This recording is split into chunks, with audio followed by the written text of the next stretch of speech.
ಓಂ ಶ್ರೀ ಗುರುಭ್ಯೋ ನಮಃ. ಹರಿ ಓಂ. ಶ್ರೀಮಾತೆ ಶ್ರೀ ಶಾರದಾ ದೇವಿಯವರು ಹೇಳುತ್ತಾರೆ, ಇಡೀ ವಿಶ್ವವನ್ನು ವ್ಯಾಪಿಸಿಕೊಂಡಿರುವ ಭಗವಂತನನ್ನು ಕೂಗಿ ಕರೆ.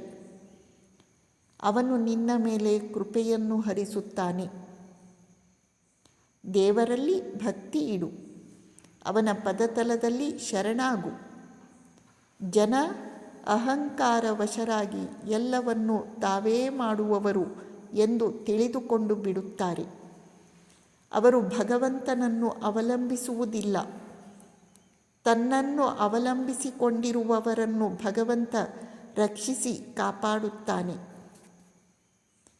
ಏನಾದರೂ ತಿಳಿಯಬೇಕೆಂದು ನಿನ್ನ ಮನಸ್ಸಿಗೆ ಬಂದರೆ ಏಕಾಂತದಲ್ಲಿ ಭಗವಂತನನ್ನು ಕಣ್ಣೀರುಗರೆದು ಪ್ರಾರ್ಥಿಸು.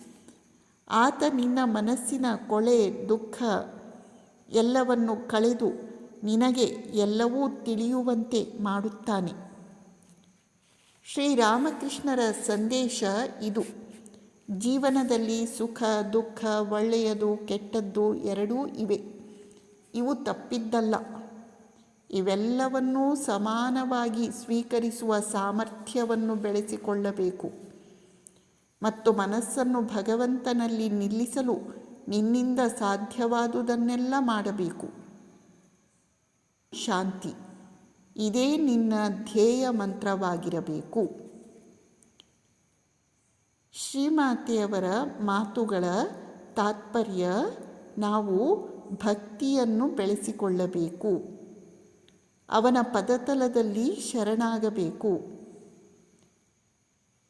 ಅವನನ್ನು ಕೂಗಿ ಕರೆದಾಗ ಅವನು ನಮ್ಮ ಮೇಲೆ ಕೃಪೆ ಮಾಡುತ್ತಾನೆ.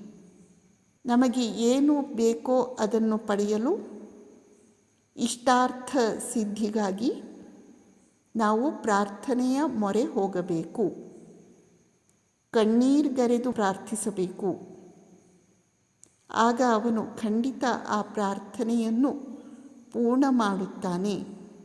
ಜೀವನ ಎಂದು ಹೇಳಿದಾಗ ಸುಖ ದುಃಖ, ಒಳ್ಳೆಯದು ಕೆಟ್ಟದ್ದು ಎರಡೂ ಇದ್ದೇ ಇರುತ್ತವೆ. ಅವನ್ನು ಭಗವಂತನಲ್ಲಿ ಶರಣಾಗಿ ಭಕ್ತಿಯ ಬಲದಿಂದ ಸಮಾನವಾಗಿ ಸ್ವೀಕರಿಸುವ ಸಾಮರ್ಥ್ಯವನ್ನು ನಾವು ಬೆಳೆಸಿಕೊಳ್ಳಬೇಕು. ನಮಸ್ಕಾರ.